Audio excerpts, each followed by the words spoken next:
In today's news, Premier says Walwyn was the first to benefit from the Retiring Allowances Act. Walwyn Responds, a public caution against false election messaging. We haven't lifted up Adaejah Hodge. Give her a national scholarship, says Allen Wheatley. A Premier responds to Penn's statement on the Recovery Development Agency. And BVI loses 3-1 to Puerto Rico at home, despite promising start.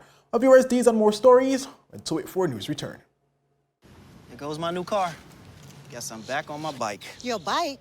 CG offers new car replacement. Remember my monster truck days? Well, one night I attempted a 50-foot pogo double backflip. I landed it and went to karaoke. It wasn't until afterward that my car got hit by that fisherman. He gave me some great mahi-mahi though. Anyway, they paid fast and got me in a new car. Now call a cab. I want you to meet my alpaca guy. New car replacement for the first year of ownership. CG Insurance. Good like that. Well, welcome viewers to the Friday, March 24th edition of 284 News. I am Kamal Haynes, bringing the latest out of the British Virgin Islands. While leading today's news, Premier Dr. the Honourable Adaejah Wheatley, in a direct response to 6th District candidate Myron Walwyn's criticism of the Retiring Allowances Act 2021, says Walwyn was the first former legislator to benefit from the legislation. Premier Wheatley said he was shocked to hear Walwyn's criticism of the legislation, considering that the former education minister benefited handsomely from the decision, immediately pocketing in excess of $276,000 and a monthly salary exceeding $5,000. But the Premier's reply came after Walwyn labelled parts of the act as the height of political wickedness, stating that the law was passed under the Virgin Islands party government during the height of the COVID-19 pandemic to benefit the elected officials at the expense of the tax-paying residents. The first former legislator where cabinet made a decision, and trust me, he was ringing down my phone. It gone cabinet yet? Has it gone to cabinet yet?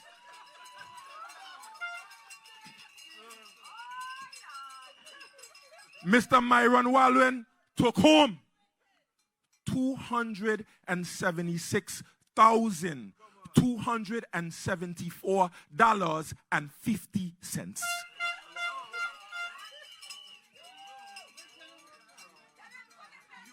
That's why he could tell you how much, because in one lump sum, he took that home.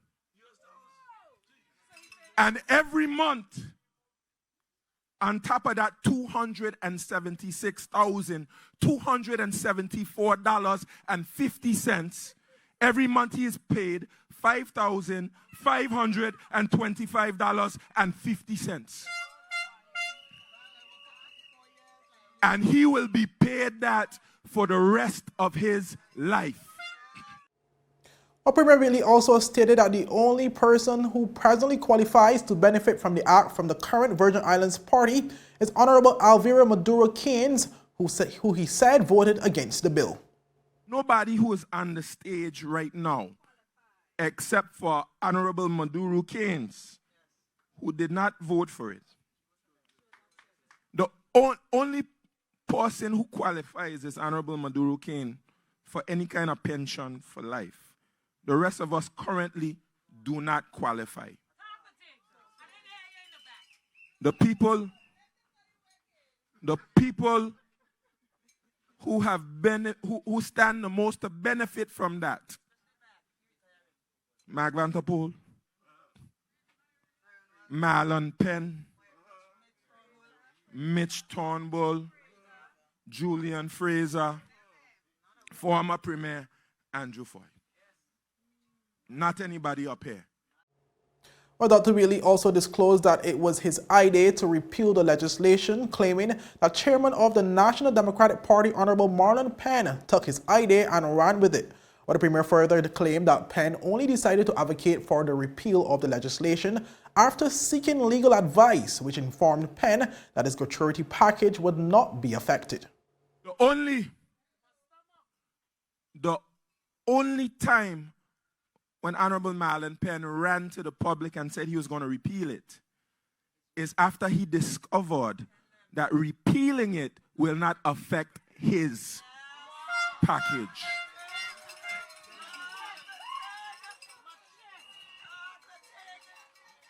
because he made sure he got legal advice on it.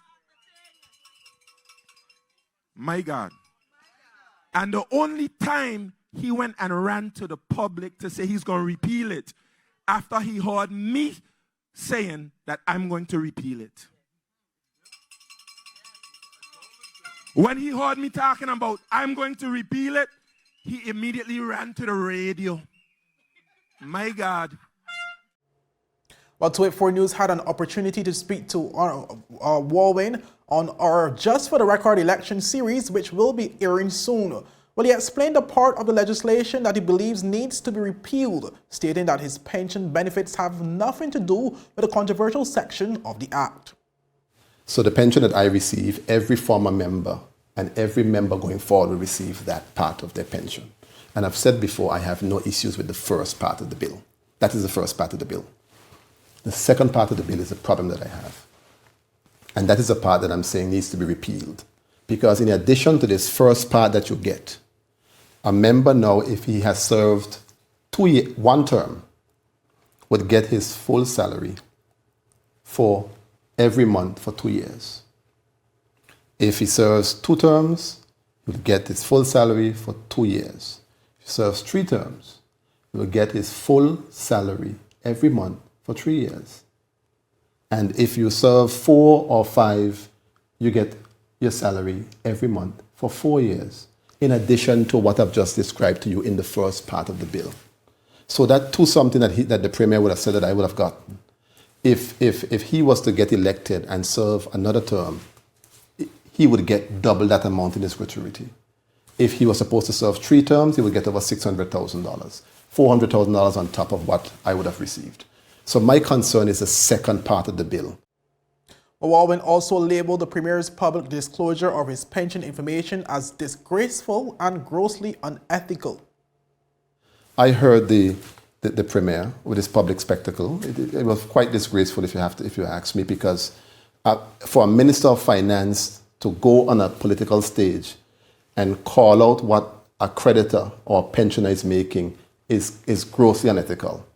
But to distort the issue to say, I got this, the real issue is the fact that persons like himself would be paid a monthly salary when he's not working. He needs to come out and have the courage and say he's going to repeal that second part of the bill, because that is really where the issue is. Well, the Office of the Supervisor of Elections has cautioned members of the public against depicting themselves and others as political candidates when the individual in question has no true intention of contesting the April 24th general election.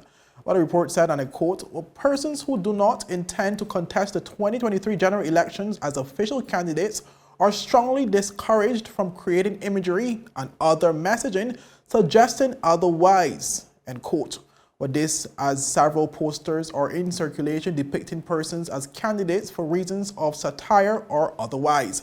But the Office of Supervisor of Elections warned, and I quote, this may negatively affect the electoral process by creating confusion among voters, end quote. For more information on the electoral process, members of the public are asked to contact the Office of the Supervisor of Elections at 468-4380.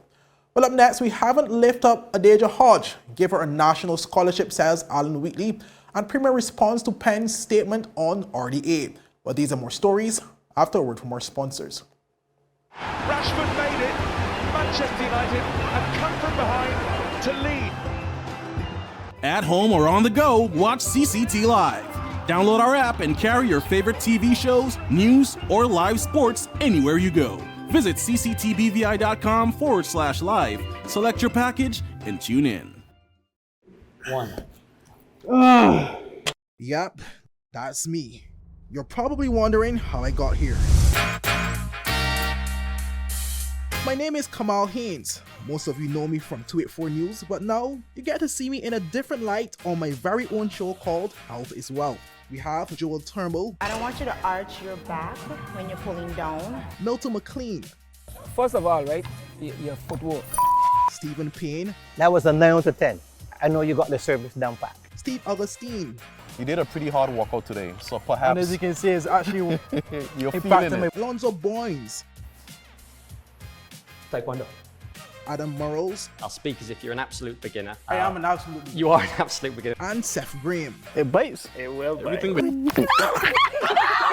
Get your water, get your fruits and veggies, and experience a wealth of knowledge about getting healthy. Andy, turns out I'm allergic to the Australian veggie spread. Ooh, thankfully CG will cover you anywhere in the world. Remember when I went to Australia for my title fight? Trust me when I say you do not want to get in the ring with a kangaroo. It wasn't until my victory dinner with the Sultan that I realized top shelf caviar doesn't agree with me. But I was covered. Anyway, I gotta go. I'm teaching your cousin how to use a flamethrower. Woohoo! Medical cover anywhere in the world. CG Insurance. Good like that. Welcome back, viewers. Well, 8th District candidate Allen Wheatley believes that much more needs to be done for top local junior athlete Adaejah Hodge. Well, Hodge, who continues to write her name in the history books both internationally and in the BVI, recently set a new standard in the world on the 18 and under 20 women's 200-meter event after storming to victory in a record time of 22.33 seconds. While speaking at the launch of his election campaign in his district on Thursday, Wheatley called on the government to provide Adaejah with a national scholarship to ease some of her financial burdens. The thing that I want to say about her, and it's something that's bothered me for a long time, being in a position in track, we haven't lifted up that young lady. We haven't, I'm talking about the road story and naming a road after. She has to buy vitamins and all kind of different things to get her body right. She has to get massages. Dean, you know what I'm talking about. Chip, know what I'm talking about. She has to be maintained. You're like a machine at the level where this child is at. You're a machine. You understand me? We need to pick her up now. Give her a national scholarship. I don't care what track team dealing with her. The BBI need to stamp on that child or flag. As a former athlete himself, Wheatley stressed on the importance of ensuring that Adaejah is properly maintained throughout her athletic career to give her the best opportunity at achieving continued excellence. We're supposed to be carrying, I don't care, it's $100,000 to carry her through whatever program that she's going through. She needs to be maintained. The accolades of the road, the land, and all them gonna come. I'm not on that pussy tonight. I know what it is to run track, fall asleep on the bus, miss your stop, reach to the end of the stop, the bus driver gotta say, boy, you gotta go back that way, you know. Because I couldn't afford a car. I wasn't putting that pressure on my parents. These are the things I'm talking about. So Allen, Sheep, Natalia, and this is my new colleague. I ain't gonna get that business with me, she. You take care of that, man. Granddaughter, please. Well, Premier Dr. the Honorable Natalia Wheatley has labeled recent statements by District 8 Representative Honorable Marlon Penn as lies after Penn spoke on the origins of the Recovery and Development Agency at the official launch of the National Democratic Party's campaign for the 2023 general election. Well, according to Wheatley, he felt shame when he happened to hear what Penn had to say about the VIP's purported lack of support to establish the RDA. I can't remember where this was done, but I just happened to turn on the radio because I have to admit to you, I'm having a difficult time finding time to listen to some of these things that's happening. But I just happened to turn on the radio and I heard Honorable Marlon Penn talking about the RDA. And Lord, I was ashamed at the lies. Honorable Marlon Penn said, anybody else tell me if you heard this? He said that the majority of the VIP was against the RDA. And he was trying to say that we're taking credit for all the RDA's work. Wheatley offered an alternate recollection of the events where he noted that the NDP's vast majority in the House of Assembly during discussions on the establishment on the RDA. When the RDA, let me just give you back a little history. When the RDA was being spoken about, there was only 2 members in the House who were VIP. In fact, I have to remember, I think by this time, Honorable Julian Fraser had already left the party. So if you really want to say it, it was really only 1 VIP in the House. And he's saying the majority of the VIP was against it. Actually, the majority of the NDP was against it. And that's how now you have NDP 1 and NDP 2. Because actually, the majority of the NDP was against it, and it split the NDP right down the middle. And actually, it was the former Premier, Andrew Foy, who had to break the tie. Because half NDP 1 were for it, and NDP 2 was against it. And it took Andrew Foy to come and vote for it for the Adaejah to be established. And my good friend Honorable Allen Penn was the biggest person in my ear saying that the Adaejah should be dissolved. When I'm telling him we have to turn the Adaejah into the Virgin Islands Development Agency. Well, here are the statements shared by Honorable Penn with which Dr. Wheatley took issue. There are some persons last night bragging about all they have done. Always in the pictures, very often smiling and giggling with the Adaejah. Guess what? The NDP administration did that too. Not them. We brought in the concept of the Adaejah so that it would be specialized expertise and dedicated resources that could help build back this country. Not them. In fact, many of them were strongly against the Adaejah. And you see, the majority of the projects that are being done by the Adaejah, and the NDP administration did that.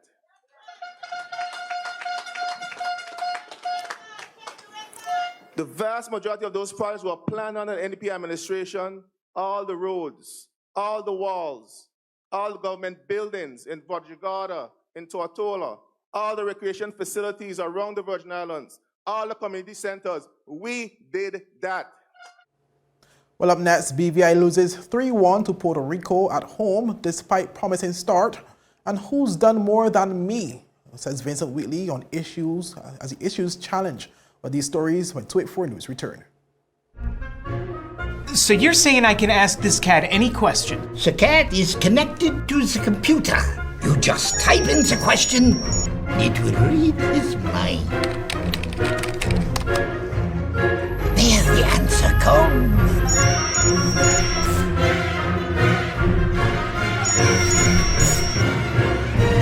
You're the man!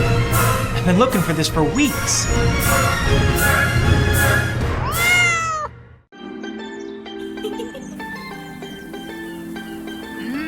There are many ways to enjoy life, like so many ways to count on Popular.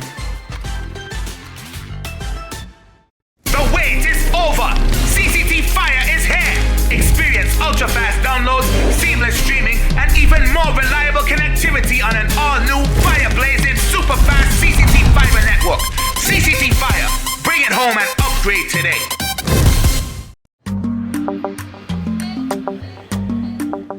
Yo, everything good there? Aye. This thing got me one way, daddy. What you mean? Ever since I hook up with this thing, I can't eat, I can't sleep. This is the first thing I touch it when I reach home. What you really? Hey, this ain't like you, you know? Dad, this thing got me staying home, keeping out of trouble me. Wow. What your name is? Shit. I talking about my CCT life. Don't worry about missing your favorite series, sports, news, and local programming. Come to CCT today and sign up for CCT Live to access over 80 channels. CCT Live. Bring it home. 1 month free trial turn into 5. 5 months turn into, well, You know I huff. I watching ball. I even watching football. Dad, Nickelodeon, Paw Patrol. I am hooked. Hook, I tell you. Well, welcome back, viewers, and thank you so much for sticking with us. Well, the British Virgin Islands men's national team lost their final game of the CONCACAF Nations League tournament 3-1 on Thursday, playing against Group D leaders Puerto Rico at the A.O. Shirley Recreation Ground. But the homeboys opened the scoring in the 36th minute after BVI was awarded a penalty, which was converted by Tyler Forbes. But just 8 minutes later, Puerto Rico found an equalizer after striker Leandro Antonetti netted from a free kick just outside the 18-yard box. Well, the visiting team wasted no time in taking the lead, with Devin Vega finding the back of the BVI in the first minute of the second half to put Puerto Rico up 2-1 in the 47th minute. Well, the final goal for Puerto Rico came in the 94th minute, with Ian Javier Silva sealing the deal and the 3 points to maintain an unbeaten record with 3 victories from 3 games. The Cayman Islands are second in the standings on 2 points with a better goal difference than the BVI, which is in third place also with 2 points. After the match, 284 News caught up with national captain Troy Caesar, who gave us his take on the game. Puerto Rico come here expecting more than they're supposed to. We had a game plan that, as we said before, we had a game plan. They came to our home and to battle it out.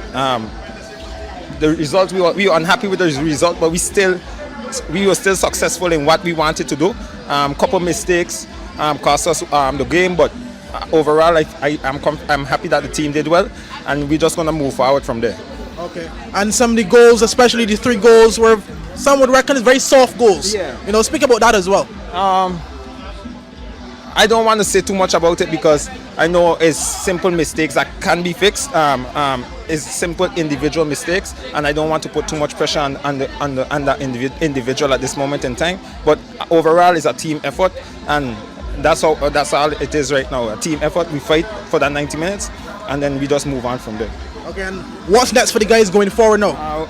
The coaching staff have a couple games in store for us. He knows that we have to play some more games because for the September-October window, we have the new draw coming up, so we're going to start preparing for that. Puerto Rico, we all know Puerto Rico went through already. We just came here to give them a fight. As you see, we scored first, and as the game plan went on, we could have done a lot much better. But from this game forward, we're just going to stay stepping forward from this game forward. Okay, thank you and tough luck. Well, national coach Chris Kiwumia spoke about the team's game plan and his takeaways. Well, we knew that they're a good team. You know, they beat us 6-0 last time, and you know we know that they've got good technical players, a lot better than ours. So we're going to have to do a bit of running. So we need to be organised and work for the set pieces and look to counter attack on them. You know, so we did that. You know, when we could, but we were too nervous in the first half of the ball, too nervous to try and play, and wanted to, you know, just kick it forward without finding passes. And I said to him, we've got a bit more confidence. Half time to find a few more passes. We got the goal, which was really critical to us, and went 1-0 up. We needed to get to half time so we could recover, but unfortunately they scored a goal. But I think their first 2 goals are easily preventable. We should have stopped the 2 goals. And in terms of, you know, tough loss, unfortunate goals where persons would have ranked those goals a little too easy, you know, nonetheless. How do you move forward as it relates to correcting some of these wrongs? Hard work, having camps so we can work with the players, not having once every 9 months. You know, we need to have 2 or 3 camps, you know, so we can work with the players and they can understand what we're doing. So, you know, but the players, you know, they all worked hard out there. Apart from 1 or 2, I thought could have given a little bit more, but I'm going to speak about that in the changing room now. Because if they want to come and play for the BVI national team, you've got to be able to run and fight for the shirt and fight for every ball. And that's what we're trying to do. But, you know, we've closed the gap. They were in the game. They were nervous at half time and they come out second half. And, you know, with a bit more quality, we can even close the gap even more next time. Meanwhile, Technical Director of the BVI Football Association, Dan Neville, said he was disappointed with the overall result, but saw many positives from the performance of a number of players. Disappointed to get in front like we did, and I thought we were very comfortable at 0-0, to then concede, just before half-time, and then, concede just after half-time as well. 2 poor times to concede goals, really, and then we pushed on and got picked off at the end. Really disappointed with the result, but I think there's a lot of positives in the performances. Jahari Lacey and Azani Coolwood another 2 players from our youth programme made debuts today, and 9 of the 11 that finished the game all came through our youth programme from very young. So I think we've got to take the positives from that. We dust ourselves down, and it's another big learning experience for us today. And then we go again in September, stronger for the experiences that we've got in the last 12 months. Well, also our final story, where incumbent representative for the 9th District, Honorable Vincent Wheatley, has challenged anyone to find a 9th District representative who has accomplished more than he has in a single term. I challenge anybody to find any 4-year period in which more work was done in the 9th District than during my 4 years. Despite the pandemic, despite the COI, a tremendous amount of work. Choose any 4-year period in our history and tell me, you see this 4 years here, more work was done during that period than your period. Wheatley spoke during a recent edition of the Virgin Islands Party's Let's Talk radio program. Well, he went on to address a question that he was asked in a recent interview, as he believed that greater clarity was needed on the response he had provided. Well, he said that while on Virgin Gorda, he was asked by a local media practitioner to share one thing that he started that he would have liked to see through to completion, but was not able to complete when he gave up his ministry. One thing I really wished I had gotten done and completed before I gave up the ministry was the land distribution program. And persons who know me, and I didn't just start this, they know how I feel about land. I'm passionate about land and home ownership. I've always been. I encourage persons. I have personally helped persons to acquire their property. So land and home ownership is very, very important to me. While discussing the topic, Vincent Wheatley reiterated that he voluntarily gave up his ministry in order to allow the National Unity Government to form and function. I gave up the ministry to allow the Unity Government to function, because I didn't want to create any confusion about who's going to have what ministry. I said I will remove myself to avoid anybody trying to say, well, because of me, we couldn't form a unity government. Because I think at times like these, you must put country above self. And that's why I removed myself from the ministry at a point in time. Well, he said to this day, he does not understand why the land ownership program has not been completed. But this, as he noted, had laid a significant amount of groundwork before giving up his ministry. Now, when I left the ministry, the program was about probably 98 or 99% complete. I do not know to this day why it hasn't been completed. I did all the heavy lifting. Y'all recall when I got into the ministry, I met many complicated land matters in there, some 40, 50, 30 years. I was able to resolve this problem because of my knowledge and understanding of the land process. Land is a very complicated process because it involves so many ministries and departments. So there be natural resources collecting the data, AG chambers, vetting, cabinet doing recommendations, the governor's office approving, inland revenue, land registry, the survey department. It's a very complex, and unless you have that experience and that understanding of the process, you're going to get yourself stumped. Well, he said that this was the point he was trying to share during his recent interview, and that he wanted to be abundantly clear that his efforts were not politically motivated. Well, that's it for today's news roundup. Be sure to follow us for daily news updates at tweet4media.com and like us on Facebook at tweet4media and tweet4bvi on Instagram and Twitter. I'm Kamal Haynes. Have a safe and enjoyable weekend. Bye-bye. Yeah. Yes. You want top of power? You want top of power? Join the prepaid party with CCT and enjoy more affordable data plans, more top-up promotions, more savings with hero bundles, and more value for your money each and every Tuesday with Top Up Turn Up Tuesday. Visit a CCT store today or anywhere CCT Top Up is sold and top up your phone. 5, 10, 15, 20, 25, 30. You want top of power?